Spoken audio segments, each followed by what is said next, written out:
അവർ പറഞ്ഞു ഇവർ പറഞ്ഞു എന്നുള്ള കാര്യങ്ങൾ പറയാൻ നിൽക്കണ്ട.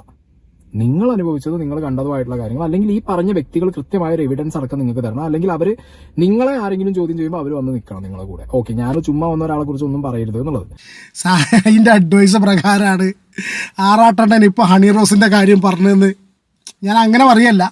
സായി പറഞ്ഞു നിങ്ങൾക്ക് അവരും ഇവരും പറഞ്ഞ് കേട്ടിട്ടുള്ള കാര്യങ്ങൾ നിങ്ങൾ പറയരുത്, നിങ്ങൾ എക്സ്പീരിയൻസ് ചെയ്തിട്ടുള്ള സംഗതികൾ, അല്ലെങ്കിൽ നിങ്ങൾക്ക് നേരിട്ടുണ്ടായിട്ടുള്ള സംഗതികൾ, നേരിട്ട് ബോധ്യം വന്നത്, അല്ലെങ്കിൽ നിങ്ങൾ നേരിട്ട് മനസ്സിലായിട്ടുള്ള കാര്യങ്ങൾ മാത്രം വന്ന് പറയണം എന്നുള്ളതാണ് സായി പറഞ്ഞത്. അപ്പോൾ സത്യം പറഞ്ഞ സായിനെ ആറാട്ടണ്ണൻ അനുസരിക്കുക ചെയ്ത്.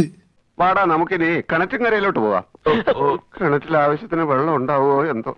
നമസ്കാരം, എന്തൊക്കെയുണ്ട് വിശേഷം? പിന്നെ 2 ദിവസം മുന്നേ സന്തോഷ് വർക്കി ഉണ്ടല്ലോ, ആറാട്ടണ്ണൻ സന്തോഷ് വർക്കിയുടെ ഒരു വീഡിയോ ഉണ്ടായിരുന്നു. ഹണി റോസിനെ വളരെ മോശമായിട്ട് പറഞ്ഞിട്ടുള്ളൊരു വീഡിയോ അയാളുടെ ഫേസ്ബുക്ക് പ്രൊഫൈലിൽ പോസ്റ്റ് ചെയ്തിരുന്നു. ഒരു 3-4 മിനിറ്റ് എത്രയൊക്കെ കറക്റ്റായിട്ട് ഓർമ്മയില്ല. ഒരു വളരെ ചുരുങ്ങിയ സമയം കൊണ്ട് അയാൾ ആ വീഡിയോ ഡിലീറ്റ് ചെയ്യുകയും ചെയ്തു. ആരൊക്കെ അയാളെ വിളിച്ചു പറഞ്ഞിട്ടോ എന്തോ സംഭവം എന്നറിയില്ല, എന്താണെന്നുണ്ടെങ്കിൽ അയാൾ ആ വീഡിയോ ഡിലീറ്റ് ചെയ്ത് പോയി. ആ വീഡിയോ നിങ്ങൾ കണ്ടോന്നറിയില്ല, കാണാത്തവർക്കായിട്ട് എന്തെങ്കിലും നമ്മുടെ അതിലും ആ ക്ലിപ്പ് കിട്ടിയിട്ടുണ്ട്, ഡിലീറ്റ് ചെയ്ത വീഡിയോ. കാരണം എന്താ വെച്ചാൽ അത് ഞാൻ കുറച്ച് കഴിഞ്ഞ് പ്ലേ ചെയ്യാം കേട്ടോ. കണ്ടിട്ടുണ്ടാവും നിങ്ങൾ നോക്കിയോ, അത്ര റെലവൻ്റ് അല്ല, നോക്കട്ടെ നമ്മൾ കുറച്ച് കഴിഞ്ഞ് പ്ലേ ചെയ്യാം. അപ്പോൾ ഞാൻ ഈ ഒരു വിഷയം കണ്ട സമയത്ത് ഈ ചങ്ങാതിക്കൊന്നും ആവശ്യമില്ലാത്ത ഹൈപ്പ് കൊടുക്കണ്ടെന്ന് തീരുമാനിച്ചത്. കാരണം എന്താ വെച്ചാൽ ഒരു മനുഷ്യൻ രാവിലെ നീറ്റ് കഴിഞ്ഞാൽ എന്തൊക്കെ കാര്യങ്ങൾ ചിന്തിക്കും, നമുക്ക് എന്തെല്ലാം കാര്യങ്ങൾ സംഭവങ്ങൾ പല കാര്യങ്ങളും നമ്മൾ ലൈഫിലുള്ള പ്ലാനിങ്ങും ലൈഫിലുള്ള ഒരുപാട് എക്സ്പെക്റ്റേഷൻസ് ആയിട്ട് നമ്മൾ നീറ്റ് കഴിഞ്ഞാൽ നമ്മൾ പല കാര്യങ്ങളും ചെയ്യാനല്ലേ നോക്കുക. രാവിലെ നീറ്റ് കഴിഞ്ഞാൽ ഒരു മനുഷ്യൻ വൈറലാവാൻ എന്ത് ചെയ്യണം, അതും നെഗറ്റീവ് കാര്യങ്ങളിലൂടെ വൈറലാവാൻ എന്ത് ചെയ്യണം എന്ന് മാത്രം ചിന്തിച്ച് നടക്കുന്ന ഒരു എനിക്ക് ആ വേർഡ് മനസ്സിൽ വന്നു, പക്ഷേ ഞാൻ പറയുന്നില്ല. എന്നാലും അങ്ങനത്തെ ഒരു മോനാണ് ഈ ചങ്ങാതി എന്നുള്ളത് സീരിയസ് ആയിട്ട് ഞാൻ പറയാം. കാരണം എന്താ വെച്ചാൽ ഇത് ഈ സെലിബ്രിറ്റീസിനെ ഇപ്പോൾ ഹണി റോസിൻ്റെ 2ാമത്തെ പ്രാവശ്യമാണ് ഇവൻ പറയുന്നത് അല്ലേ, 2ാമത്തെ പ്രാവശ്യമാണ് ഈ ചങ്ങാതി പറയുന്നത്. ഇയാൾ ഭയങ്കര ഫിലോസഫറാണ്, ഭയങ്കര ഹൈലി എഡ്യൂക്കേറ്റഡ് ആണ്, ചക്കയാണ് മാങ്ങയാണെന്നൊക്കെ പറയുന്നുണ്ട്. പക്ഷേ സീരിയസ് ആയിട്ട് പറയാം, ആദ്യമൊക്കെ ഇയാളൊരു പാവം പിടിച്ച മനുഷ്യനാണെന്നുള്ള പല ആൾക്കാരും എന്നോട്, ഈ ചങ്ങാതിനെ പേഴ്സണലായിട്ട് അറിയുന്നവരൊക്കെ ആയിട്ട് നമ്മളോട് പേഴ്സണലി പറയുന്നുണ്ട് ഇയാളൊരു പാവം പിടിച്ചവനാണ്. പക്ഷെ എനിക്കിപ്പോൾ സീരിയസ്ലി തോന്നുന്നുണ്ട് ഇവൻ പാവം പിടിച്ചവനെന്നല്ല, ഇവൻ രാവിലെ നീറ്റ് വൈറലാവാൻ വേണ്ടി മാത്രമായിട്ട് പല കാര്യങ്ങളും ഒപ്പിച്ചുകൊണ്ട് വരികയാണ്. ഇപ്പം ഞാൻ ഈ ഒരു വീഡിയോ എടുക്കാൻ കാരണം നിങ്ങൾ തമ്മിലിൽ കണ്ടിട്ടുണ്ടാവും സീക്രട്ട് ഏജൻറ്റിനെതിരെ ആറാട്ടണ്ണൻ എന്നുള്ളത്. ഓക്കെ, എന്താ സംഭവിച്ചാൽ നിങ്ങൾക്ക് എല്ലാവർക്കും അറിയാം സീക്രട്ട് ഏജൻറ്റാണ് ആറാട്ടണ്ണനെ ഏറ്റവും കൂടുതൽ സപ്പോർട്ട് ചെയ്തിട്ടുള്ളത്. സപ്പോർട്ട് ഇൻ ദ സെൻസ് അയാളെ മനസ്സിലാക്കിയിട്ടായിരിക്കാം. നമുക്കപ്പോൾ എനിക്കൊക്കെ ആണെന്നുണ്ടെങ്കിൽ സോഷ്യൽ മീഡിയയിലൂടെ അറിയുന്ന സന്തോഷ് വർക്കിനെ മാത്രമേ അറിയുള്ളൂ. സായിക്ക് നേരിട്ട് റീച്ച് അങ്ങനെ അറിയുന്നതുകൊണ്ടായിരിക്കാം സായി സപ്പോർട്ട് ചെയ്യുന്നതും പാവമായിട്ട് തോന്നിയിട്ടുള്ളതും. ഓക്കെ, അതുകൊണ്ടാണ് ആ ബാലയുടെ വിഷയം വന്ന സമയത്തൊക്കെ ഒരുപാട് കാര്യങ്ങളിൽ സായിയാണ് ഇവനെ സപ്പോർട്ട് ചെയ്തിട്ടുള്ളത്, സന്തോഷം സപ്പോർട്ട് ചെയ്തിട്ടുള്ളത്. ഓക്കെ, ഇപ്പോൾ ലേറ്റസ്റ്റ് ആയിട്ട് ഞാൻ നോക്കുമ്പോൾ ഒരു ഇൻ്റർവ്യൂ കണ്ടു. ഞാൻ ജസ്റ്റ് ഇൻ്റർവ്യൂ ഇവിടെ ഒന്ന് പ്ലേ ചെയ്യാം. ഞാൻ പറയാൻ പാടില്ലായിരുന്നു, ദുർബലമായ നിമിഷത്തിൽ പറഞ്ഞാണ്. ഞാൻ അപ്പോൾ ഞാൻ ഡിലീറ്റ് ചെയ്തു, പക്ഷേ അപ്പോഴേക്കും എല്ലാവരും എടുത്തു. ഞാൻ പിന്നെ സോറിയിൽ പറഞ്ഞാണ്. 5 വർഷത്തെ കുറിച്ച് പണ്ട് അങ്ങനെ ഒരിക്കൽ പറഞ്ഞാണ്. അതിൻ്റെ അവർ അന്ന് PVR റിവ്യൂവിന് വന്നപ്പോൾ എന്നോട് എനിറ്റിനെ സ്വീകരിക്കൽ ചെയ്തതാണ്. ഞാൻ ചെയ്തത് ശരിയല്ല, ഞാൻ സോറി പറയുന്നു. ഞാനൊരു വീഡിയോ ഇട്ടുന്നില്ല, ആ വീഡിയോ വൈറലായില്ല, ഈ വീഡിയോ മാത്രമേ വൈറലായുള്ളൂ. അങ്ങനെ പറയാൻ പാടില്ലായിരുന്നു. ഇനി അങ്ങനത്തെ പരാമർശങ്ങൾ ഒരിക്കലും നടത്തില്ല. അങ്ങനെ പറഞ്ഞിട്ട് പറയാൻ പാടില്ല, ഒരിക്കലും പറയാൻ പാടില്ലാത്തതാണ്. ഞാൻ സോറി പറയുന്നു. അനിറോഷായാലും നിത്യമേനോനായാലും ആരൊക്കെ കുറിച്ച് പറഞ്ഞു അവരോടെല്ലാം സോറി പറയുന്നു. പക്ഷേ ഞാൻ ഈ സോറി പറഞ്ഞ വീഡിയോ മാത്രം വൈറലാവുന്നില്ല, എല്ലാവരും ഈ പറഞ്ഞ വീഡിയോ മാത്രം. അത് ഞാൻ ഡിലീറ്റ് ചെയ്തതാണ് അപ്പോൾ തന്നെ, പക്ഷേ അതിൻ്റെ ഉള്ളിൽ തന്നെ വൈറലായി. ഇപ്പോൾ സീക്രട്ട് ഏജൻറ്റ് എന്നെ വിളിച്ച് പറഞ്ഞു ഞാൻ പറയാൻ പാടില്ല, പക്ഷേ പുള്ളിയാണ് ഏറ്റവും കൂടുതൽ പോപ്പുലാരിറ്റി കൊടുത്തിരിക്കുന്നത്. പുള്ളിയുടെ അടുത്തിട്ട് പുള്ളിയുടെ അമ്പേക്ക് എല്ലാവരും കാണും. ഞാൻ ഉടനെ ഡിലീറ്റ് ചെയ്തതാണ്. ഞാൻ ചെയ്താൽ ശരിയല്ല, ദുർബലമായ നിമിഷത്തിൽ സംഭവിച്ചാണ്, പറയാൻ പാടില്ലാത്തതാണ്.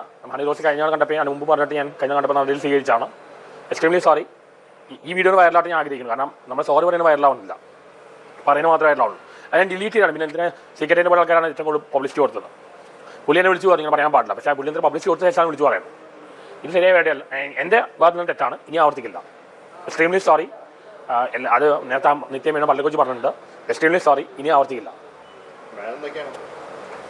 വേറെ നമുക്കിപ്പോൾ നല്ലത് പറഞ്ഞാൽ ആർക്കും നെഗറ്റീവ് പറയുമ്പോഴാണ് വൈറലാവുന്നത്, നല്ല പറയുമ്പോൾ വൈറലാണ്. ഇപ്പോൾ ലാലേട്ടനെ കുറിച്ച് പോസിറ്റീവ് പറഞ്ഞു കഴിഞ്ഞാൽ ആരും വൈറലാവില്ല, ലാലിനെ കുറിച്ച് എന്തെങ്കിലും മോശമായിട്ട് പറഞ്ഞു കഴിഞ്ഞാൽ വൈറലാവും.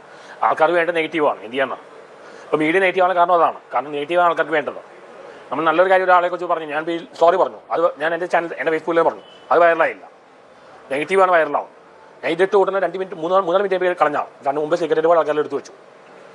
നെഗറ്റീവാണ് ഇതാണ്, പക്ഷേ ഞാൻ ന്യായീകരിക്കില്ല, എന്നെ ന്യായീകരിക്കില്ല ഞാൻ ചെയ്തത്. ഇതാണ് ഞാൻ പറഞ്ഞത്. ഒരു മനുഷ്യൻ രാവിലെ നീറ്റ് കഴിഞ്ഞാൽ ആദ്യം ചിന്തിക്കണം എന്താ, എങ്ങനെയാണ് ഇന്ന് വൈറലാവുക, അല്ലെങ്കിൽ എങ്ങനെ വൈറലാവും, എന്ത് ജീവിതമാണോ അത്. എന്നിട്ട് പറയാം ഞാൻ ഫിലോസഫറാണ്, ആരാണ് തേങ്ങയാണെന്നൊക്കെ പറയുന്നില്ല. യാതൊരു വിധ ഒരു 10 പൈസയുടെ അർത്ഥമുണ്ടോ? പിന്നെ 2ാമത്തെ കേസ് സീക്രട്ട് ഏജൻറ്റിനെ പറ്റി പറഞ്ഞു. സീക്രട്ട് ഏജൻറ്റ് എന്നെ വിളിച്ചു, വീഡിയോ ചെയ്തതിനു ശേഷം വിളിച്ച് പറഞ്ഞു. പിന്നെ എന്താ സീക്രട്ട് ഏജൻറ്റ് ചെയ്യേണ്ടത്? ആ സീക്രട്ട് ഏജൻറ്റ് നല്ല ഏതൊരു യൂട്യൂബറാണോ ആണെങ്കിലും ചെയ്യേണ്ടത് അത്ര തന്നെ ഉള്ളൂ. 100% അത് ഈ വക കാര്യങ്ങൾ പേഴ്സണലായിട്ട് പേഴ്സണലല്ല ഈ ഒരു സോഷ്യൽ മീഡിയയിൽ വീഡിയോ ഇട്ടിട്ട് ഡിലീറ്റ് ചെയ്ത് കഴിഞ്ഞാൽ അത് പുറത്തേക്ക് കൊണ്ടുവരുന്നേ വേണം, 4 ആളെ അറിയിച്ച് നാറ്റിക്ക് തന്നെ വേണം, അങ്ങനെയെങ്കിലും നന്നാവുമെന്ന് വിചാരിച്ചിട്ട്. പക്ഷേ ഇവൻ നന്നാവില്ല. ഞാൻ ആ സായിൻ്റെ ഒരു വീഡിയോ കൂടി ജസ്റ്റ് ഇവിടെ നിന്ന് പ്ലേ ചെയ്യാം കേട്ടോ. എന്താ വെച്ചാൽ അതിലൊരു കോമഡി ഉണ്ട്. ആൻഡ് പ്രീവിയസ്ലി ആറാട്ടണ്ണന്റെ ആ ഒരു ഹൈപ്പ് സമയത്തൊക്കെ ആറാട്ടണ്ണൻ ഇതേപോലെ അവർ പറഞ്ഞു ഇവർ പറഞ്ഞു എന്ന് പറഞ്ഞിട്ടൊക്കെ വന്നിരുന്ന ആറാട്ടണ്ണൻ കുറേ വീഡിയോസിൽ കുറേ കാര്യങ്ങളൊക്കെ വന്ന് വിളിച്ച് പറഞ്ഞിട്ടുണ്ട്. അപ്പോഴും ഞാൻ പറഞ്ഞിട്ടുണ്ട് ആറാട്ടണ്ണനോട് ചുമ്മാ വേണ്ട, ഇവരും പറയുന്നത് കേട്ടിട്ട് നിങ്ങൾ ചുമ്മാ വന്നിരുന്നിട്ട് അവർ പറഞ്ഞു ഇവർ പറഞ്ഞു എന്നുള്ള കാര്യങ്ങൾ പറയാൻ നിൽക്കണ്ട. നിങ്ങൾ അനുഭവിച്ചത് നിങ്ങൾ കണ്ടതുമായിട്ടുള്ള കാര്യങ്ങൾ അല്ലെങ്കിൽ ഈ പറഞ്ഞ വ്യക്തികൾ കൃത്യമായ ഒരു എവിഡൻസ് അടക്കം നിങ്ങൾക്ക് തരണം. അല്ലെങ്കിൽ അവർ നിങ്ങളെ ആരെങ്കിലും ചോദ്യം ചെയ്യുമ്പോൾ അവർ വന്ന് നിൽക്കണം നിങ്ങളെ കൂടെ. ഓക്കെ, ഞാൻ ചുമ്മാ വന്ന ഒരാളെ കുറിച്ച് ഒന്നും പറയരുത് എന്നുള്ളത്. അപ്പോൾ സായിൻ്റെ തമാശ കേട്ടോ, തമാശല്ല, സായിൻ്റെ അഡ്വൈസ് പ്രകാരമാണ് ആറാട്ടണ്ണൻ ഇപ്പോൾ ഹണി റോസിൻ്റെ കാര്യം പറഞ്ഞതെന്ന് ഞാൻ അങ്ങനെ പറയല്ല. സായി പറഞ്ഞു നിങ്ങൾക്ക് അവരും പറഞ്ഞ് കേട്ടിട്ടുള്ള കാര്യങ്ങൾ നിങ്ങൾ പറയരുത്, നിങ്ങൾ എക്സ്പീരിയൻസ് ചെയ്തിട്ടുള്ള സംഗതികൾ അല്ലെങ്കിൽ നിങ്ങൾക്ക് നേരിട്ടുണ്ടായിട്ടുള്ള സംഗതികൾ, നേരിട്ട് ബോധ്യം വന്നത് അല്ലെങ്കിൽ നിങ്ങൾ നേരിട്ട് മനസ്സിലായിട്ടുള്ള കാര്യങ്ങൾ മാത്രം വന്ന് പറയണം എന്നുള്ളതാണ് സായി പറഞ്ഞത്. അപ്പോൾ സത്യം പറഞ്ഞ സായിനെ ആറാട്ടണ്ണൻ അനുസരിക്കുക ചെയ്ത്. ആറാട്ടണ്ണൻ സത്യം പറഞ്ഞപ്പോൾ സായിനെ കുറ്റപ്പെടുത്തിയിട്ട് മറ്റേ ഇൻ്റർവ്യൂവിൽ പറഞ്ഞെങ്കിലും സത്യം പറഞ്ഞാൽ സീക്രട്ട് ഏജൻറ്റ് പറഞ്ഞ ആറാട്ടണ്ണൻ അനുസരിച്ചു. Excuse me for the language. ആറാട്ടണ്ണന് മറ്റേ ഹണി റോസിനെ കണ്ടപ്പോൾ ആയി. ഓക്കെ, അതയാൾ എക്സ്പീരിയൻസ് ചെയ്ത കാര്യമാണ്. സായി പറഞ്ഞിരുന്നു എന്ത് സംഭവം ഉണ്ടെങ്കിൽ കേട്ടിട്ട് ഇവിടുന്ന് വിളിച്ച് പറയരുത്, നേരിട്ട് അനുഭവിച്ച കാര്യങ്ങൾ പറയാൻ. ഇയാളത് പറഞ്ഞു. റോസിൻ്റെ ഫിഗർ അങ്ങനെയാണ്, കമ്പിയാവുന്ന ഫിഗറാണ്. ഹണി റോസ് വളരെ ഹോട്ടാണ്, സെക്സിയാണ്, മാദക റാണിയാണ്. അങ്ങനത്തെ റൂൾസാണ് ഹണി റോസ് ചെയ്യുന്നത്. അടുത്ത സിൽക്ക് സ്മൃതിയിലാവേണ്ട ആളാണ് ഹണി റോസ്, മാദക റാണി. അങ്ങനത്തെ റോൾസാണ് ചെയ്യുന്നത് ഹണി റോസ്, അല്ലാതെ അഭിനയിച്ചാൽ റോൾസൊന്നല്ല. ഇപ്പോഴത്തെ യുവാക്കളുടെ ഹരമാണ് ഹണി റോസ്. ഹണി റോസ് എന്ന് പറയുകയാണെങ്കിൽ ഹോട്ട് ആൻഡ് സെക്സി. എന്നോട് പലരും പറയാറുണ്ട് ഹണി റോസിനെ കാണുമ്പോൾ അവർക്ക് കമ്പിയാവാറുണ്ട്. ഇതുപോലെ ഹണി റോസ് സിൽക്ക് സ്മൃതി പോലെയല്ല.